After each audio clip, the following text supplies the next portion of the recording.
That's really For that reason clever. only. His latest tour, Defying Calamity, kicks off in January in Birmingham and takes him all over the country. So all aboard for a chat with a man with whom we're never bored. It's Matt Forde! Thank you very much. What's going on here? Whoa! 40 in the house. All right, mate. How are you doing? Very well, thank you. Right, for people who don't know, just give us headlines of the last 3-4 years so we can get up to speed with that, because we will mention it, because we have to mention it. Oh, yeah, my headlines, not the global ones. Oh, it's up to you. You can intertwine the two. Peace in the Middle East, hopefully. And 2 years ago, I was diagnosed with form of spinal cancer called chordoma. Didn't see that coming. And had to have big surgery. Had the base of my spine removed. And then I was in hospital for quite a while. And the year after that was recovering a lot. And then it's almost 2 years. It'll be my 2-year anniversary. What day is it today? In 3 days' time. Wow. Of being cancer-free. Okay, come on. Thank you very much. Oh, thank you. Everybody That's else incredible. experiencing You're always so such nice good here. It makes fortune me after suspicious. such I feel like this is a prank. No, it's not a prank. It's not a prank. It's anything but a prank. We love you. And we also only invite people on the show who we love. Well, the because feeling is why mutual. would you do otherwise, you know? There's no point, is there, really? There's loads of shows for them to go on. They can go on those. We want people that we want to hug here. How are you now? Really good. I'm having another operation next week because as a result of the surgery, I had the nerves to the bladder and bowel were cut, so I have a colostomy bag now. But I also I have to catheterise. Is this too much information? No. I have to catheterise in order to pee. But I also have something that a lot of women after pregnancy have called stress incontinence. So when I sneeze, cough or laugh, pee comes out. And I've got hay fever, asthma and I'm ticklish. So Right. I'm, And you're going on a comedy drenched. tour. And I'm going on the comedy tour, exactly, yeah. It's the audience that meant to pee themselves, not me. It's the wrong way round. So I'm having an artificial sphincter added to my bladder. That's Right, like and can you get this online? Oh, yeah, just some blood. I'm not having it done at a hospital. Amazon Prime are clever coming around to fit it. How clever is it that they can do that? It is. I mean, the thing itself is like a little lasso that goes around the... I will talk about my tour at some point, I'm sure. But it goes around the pee pipe to stop it. And then there's a button that goes in between my balls Yep. that I have to press when I want to catheterise myself. Do you have to press it with your hands, with your digits, or can you? Is there a different I guess way? I could press it with anything. Okay. Anything. But I intend to use my hands, yeah. Okay, no, because you can think things, can't you? With like prosthetics and things like that, nerves and things. You don't have to touch it. You can sort of think it. No, almost. okay, that was a good question. It is my hands. I just pinch it with my fingers, and that will allow me to pee. Wow. Isn't that miraculous? Mate, it's a miracle that you're. It's a miracle that you're still here, and you know that better than we do. But it's a miracle any of us are here anyway. Oh man, when you think about life, and you think about when the seasons change. You think, this is changing because of where we are relative to the sun. I know. And it's warmer in Spain than it is here because of relative to where they are on the earth. You're like, and we're all just sort of in the middle of nowhere. I know. What's the point in it all? I know. And we wake up every morning, and we wake up every single morning when we wake up, we are sticking to the earth because of gravity. The moon is there because she used to be part of us, and a meteorite hit the earth, and all the bits splintered off, and then they got together in space to become the moon. That's why we have such a connection with the moon. And we're travelling at 67,000 miles an hour all the time, and none of us are going, woohoo! And then we pay like 20 quid to go on a Big Dipper there on Towers. Then we go woohoo, but we should be woohooing anyway. And also, what I think is, all this billions of years of evolution, and the things that we chose to do with it, as well as solve problems and live longer, football, music, festivals, cars, fun, chocolate, crisps. You're like, these are also the pinnacles. Roast potatoes. Oh my God. Duck fat. Bacon sandwiches. Oh man, even just a dairy milk. When you say the word billions, not me, but when you say any sentence with billions in, because you have to do it as Professor Brian Cox. Do you know what? I've never done a Brian Cox before, but it's just like that, isn't it? Billions of years and it led us to chocolate. Not quite. You should do the adverts. It was a bit camp. That's what Brian Cox. Right, on to you and your tour. So Matt's going on tour, Defying Calamity. So it's a stand-up tour, which will have, I presume you're going to have lots of impressions in it. Yes. Okay, so what's this percentage, the 80-20 of the impressions getting in on the act? Oh, quite a lot. Right. But I still do stand-up in my own voice, and then it's a mixture of impressions of Trump and Keir Starmer and people like that. And Nolan Liam Gallagher. What do you mean people like that? Do you mean Trump and Keir Starmer? Trump, Keir Starmer, the king. Do you mean Trump and Keir Starmer? I do mean Trump and Keir Starmer, yeah. Well, powerful people. I'm trying to get you to say it as Trump and Keir Starmer. I just want to say that, by the way, it's a great honour to be here. And I think today it's very special for me to be here with you because I got to tell you, Cody, I think you're the best in the business. You were great on ITV. You were the best newsreader we ever had. And a lot of people are saying it. Probably the best there's ever been. President Trump, if you were to tell us more about Matt Forde's tour, what might you say? I think he's a loser. I prefer people who don't get ill, and I've never been ill, and I never will be, and that's a medical fact. I'm probably going to live longer than anybody ever will. And people are saying this, by the way. Lots of people, they say you live so well, you're going to live so long, it's fantastic. But this guy, I think he's a total loser. He thinks he can do me. I don't think he can. If Sir Keir Starmer were here to promote your tour, what might he say about your tour? Personally, I want to pay tribute, Chris. Not just to the work that you have done for many years in broadcasting, but to the work at Virgin Radio. The whole country can unite in agreeing. It's a fantastic breakfast show. I do want to say a few words about the impressions he does, frankly, I find offensive. I don't think there's any place in a civilised society. And not just that, the stuff he talks about, erectile dysfunction, it's not a matter for comedy as far as I'm concerned. I think it's appalling. Matt, I've never asked you this before. Oh, God. It's okay. No, it's okay. There's nothing to fear here, I promise. The question was going to be, can you do anyone? And then I thought, I'm going to answer my own question. Of course he can do anyone. But he would say, he can't do everyone. And I would then say to that, so I'm playing this out on the way here in the car today.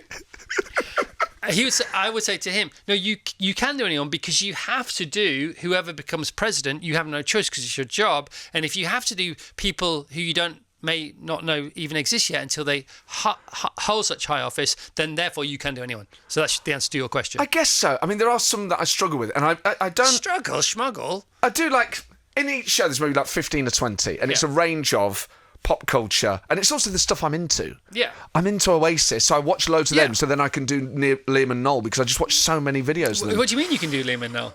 Right, so they're very different. So Noel obviously is very... You've been to see Oasis? Oh, so How many times? 5. All the time. I just love them so much, and I love like the surrealness of them. You know, Liam is really surreal. I don't think he got the credit for that first time round. But Noel is, you know, there's a lot of wisdom with Noel, Chris, you know. I remember the first time I came in here, you know, Johnny Marr introduced me to you, by the way. Oh. And I'd never been on the radio before, right? And he would put things in a social context. You know, that tour, right? The reason why, you know, I thought we caught some this summer, you know, and it's because it's the first tour, you know, since the dawn of AI. And you're like, this has got nothing to do with AI. But you think like, oh my God, he's put this in some sort of global context. And then Liam will be like, I'm not into AI, me. I don't trust it. I don't need some robot telling me what time it is. You know what I mean? I don't need some boffin in a lab somewhere, you know. I just Google it, mate. I just look with my eyes, you know what I mean? I got an AI roadmap. I don't need digital stuff. You know, they're all listening anyway, aren't they? I don't like it. What did you think? Hard to do that without swearing, actually. Yeah, well done, thank you. What did you think of the 5 gigs? Was there you went to see them in Los Angeles? Yeah, man. It's incredible seeing them abroad. That would have been the one for me. That was like going to see England at a World Cup. Okay. Rooting for them abroad. And by the way, the World Cup is in Los Angeles next year. And it was at the Rose Bowl. 1994 World Cup final. So you're in the stadium where Baggio misses that penalty. And it's your boys on stage. Wow. And the Americans were going mad. Wow. The atmosphere in LA was phenomenal. How was it different? Slightly more sedate, but still very energetic. But there were loads of American guys with British football shirts on. Yeah. So see a Celtic shirt and think, oh, it's going to be some Scottish guy. Well, they do the pre-season tours though, don't they? The big teams go and play there, and they have a sort of mini tournament that we never hear about, like Liverpool, Arsenal, Tottenham. It was, and I wore like my Forest shirt a couple of days when I was over there. Getting an Uber, Nottingham Forest, buddy. What's going on with Morgan Gibbs White? I tell you what, if Murillo gets injured, it's like, how do these guys know everything about English football? Do you remember that Channel 4 show, Wife Swap? Yes. Right. So we're doing Sports Swap at the moment because. Not officially, but NFL's here at the weekend. Oh, I thought that was a feature. No. Well, I mean, we could do, I suppose. But NFL was here at the weekend, and obviously TalkSport have the exclusive rights to the NFL games that take place here at the weekend. Yeah. And there was an ex-player who is a contributor to a summariser for TalkSport, and I was listening to him on TalkSport over the weekend, and he was saying, oh my gosh, you are so much more into NFL at the moment than America is. And it's similar with soccer over there to over here. Now we're still very much into football, but they're nerding out on it, like you say. And he went to watch these NFL games over the weekend, and he said, I can't believe. His main observation was, 61,000 people sold out. I can't remember which game it was. It was one of the 2 or 3 over the weekend. He said, B, none of your stadiums have car parks next to them. They're just in the middle of the town. And they can't get their head around the fact, why would you build a stadium that nobody can drive to? But it's because our country is a lot smaller. We're all just hemmed in. It'd be so bad now, isn't it? They basically live in the desert. And also, most stadiums were built when people didn't have cars and it's public transport, or they would walk to their local club. I mean, that's the other thing is, modern America has only existed for like 200 years. Yeah. So everything there is brand new. Yeah. Whereas with us, we've been around a bit longer. Right, Rachel Reeves, Angela Rayner. Yeah. They're on the menu, aren't they? Rayner is. I thought I'd do it like that, you know what I mean? Right. Chris Evans' breakfast show. You know, not the easiest phrase for me to say, you know, in conjunction with Sky.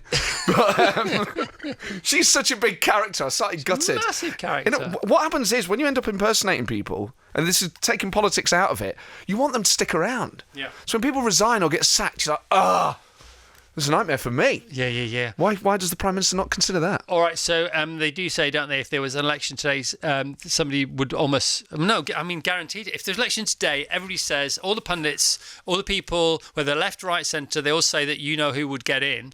I mean...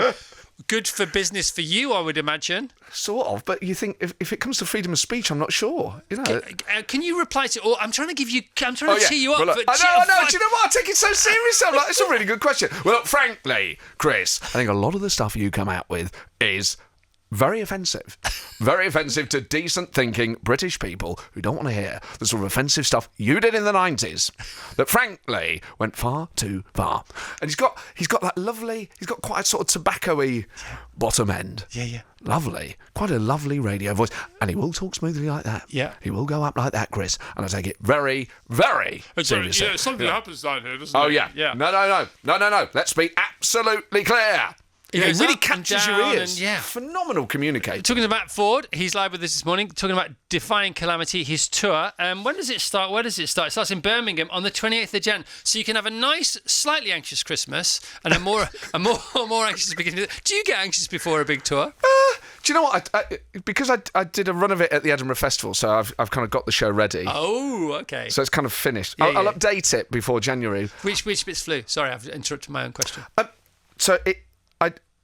Trying to mix the personal and the political. Yes. Because I did this on the last tour, and I thought I want to try and blend them a bit more, so it's not like handbrake turns going, and now I'm going to talk about erectile dysfunction. Was to think about politics as so much of it is about how people is make you erectile feel. dysfunction in the show? Because you seem to be mentioning it a few times. It is in the show. I'm just taking a wild guess out there. Yeah, Where does it pop up? Well, it doesn't. That's the problem.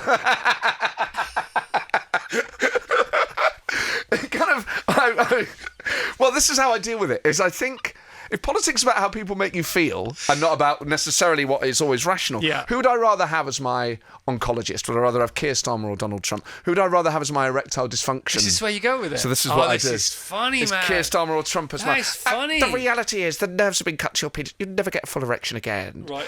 That you would never be sexually satisfied as long as you live. Right. Or would you rather have Trump going, I think it's going to get bigger than it ever was, and I think you're going to be very sexually satisfied. So if you People are going to come from miles around to see it. They're going to say it's the biggest, bestest thing I've ever seen. So if you had to go left or right there, literally left or right, where would you go?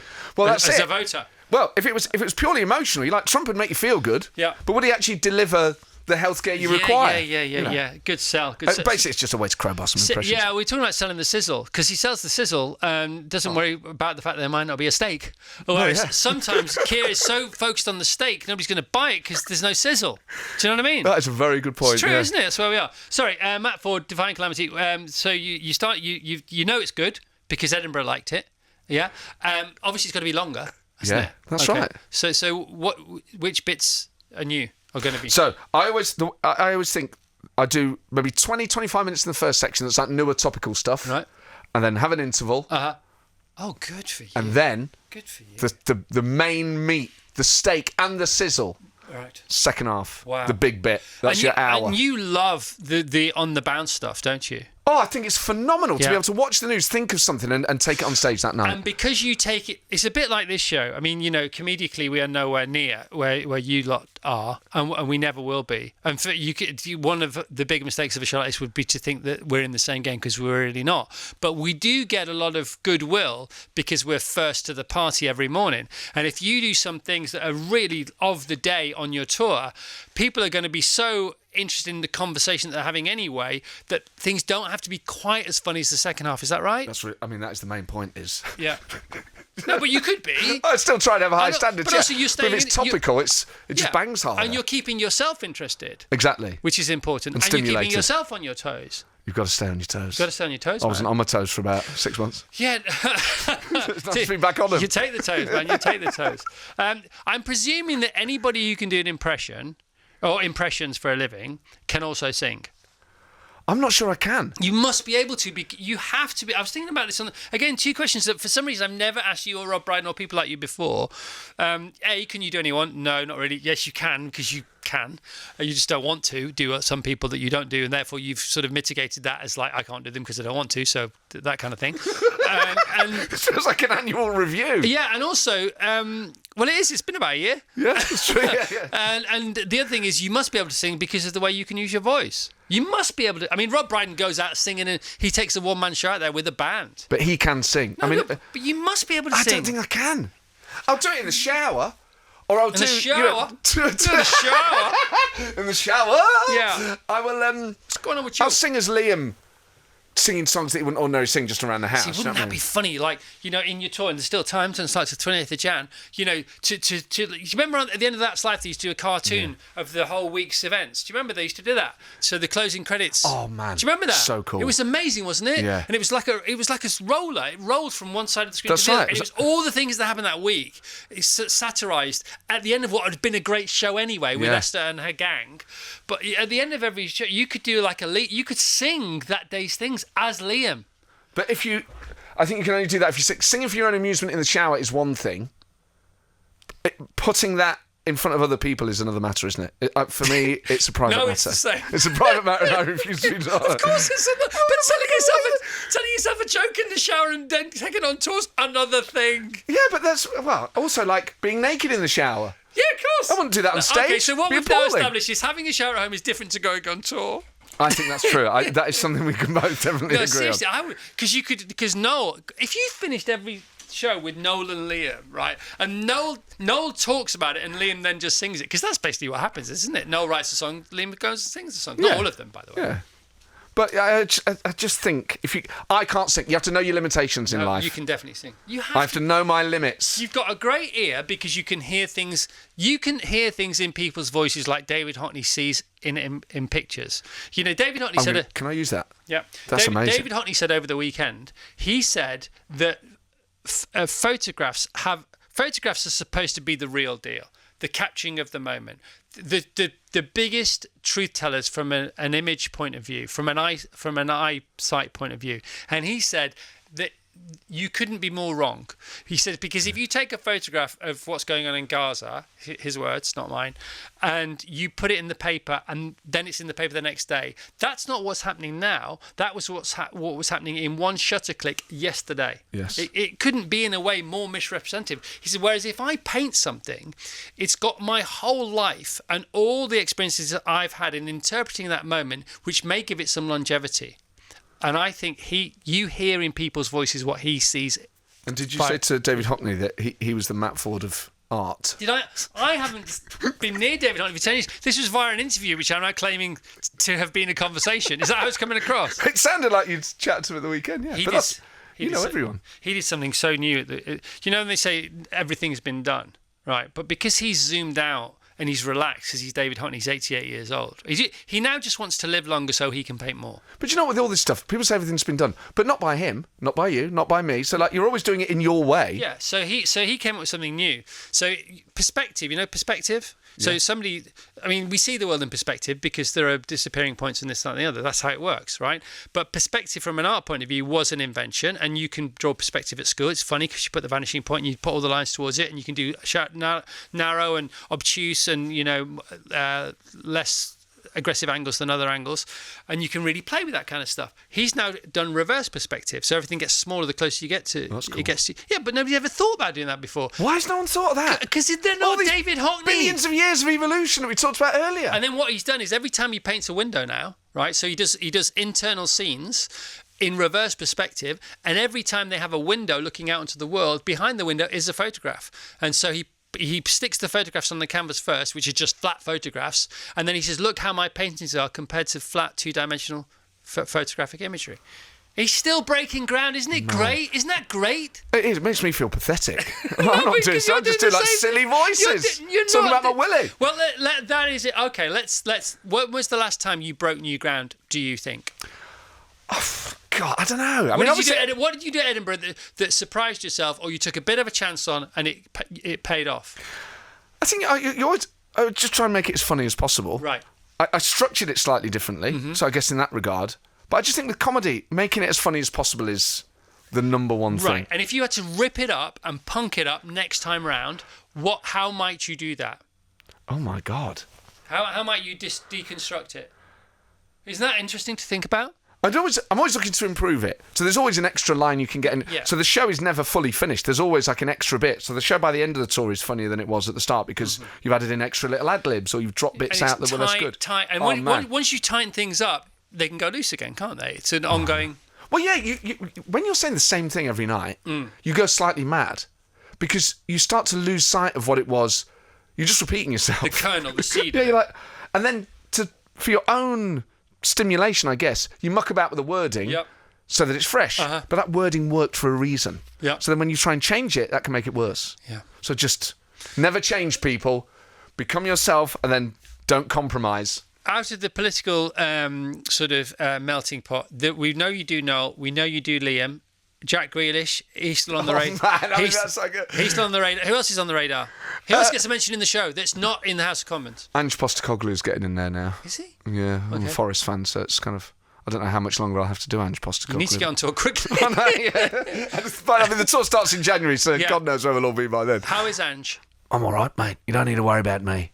I don't need to answer questions like that, Chris. Quite disrespectful. I'm all right. I've always been all right, mate. My dad brought me up to be all right. That sounds a bit like Donald Trump doing an impression of Do you know what? They all sound like Donald Trump now. That's the problem. The He is just underneath them all, and it's very interesting how that happened. That's the thing with Trump, is it's staying on top of the impression, because he's changed. Yeah. And he has that more wistful, and the best it's ever been and probably ever will be. Yeah, he's got that. He's playing with it himself, isn't he? So Ange Postecoglou, Jack Grealish. God, I always try and get like Carragher or like football people in. So again, football. You love football. Love Rob football. Brydon says he cannot. He will not. He refuses. He will not do an impression of someone he doesn't like. Oh, I can't do that. That would rule out. I'm just saying that's one of his rules. Thing is, I guess if you're not doing news stuff. Yeah, he doesn't want to do it. And in fact, he knows most of the people he does. I mean, I do like a few other comedians. So, Partridge. I used to do a lot of Chris. Right. How are you? You know, and that lovely way. And Partridge has changed. You know, it's knowing me, knowing you. It's like that. Yeah. Whereas now there's more of a draw. He's got a little bit more theatrical, hasn't he? Yeah, I think we all agree. And by the way, Rob. The reason I'm talking about Rob is because he texted me from the filming of The Trip. Oh man. Yeah. I mean, watching those two do Michael Caine is.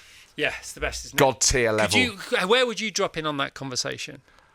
It's that Master Bruce. You know, that the years of the tobacco. It's when he explains it. Yeah. The years of the tobacco and the red wine and the coffee. You're like, oh man, you've really. And it's the same with. And I think I've said this before, but Blair's voice now it's older, and you have to change with it.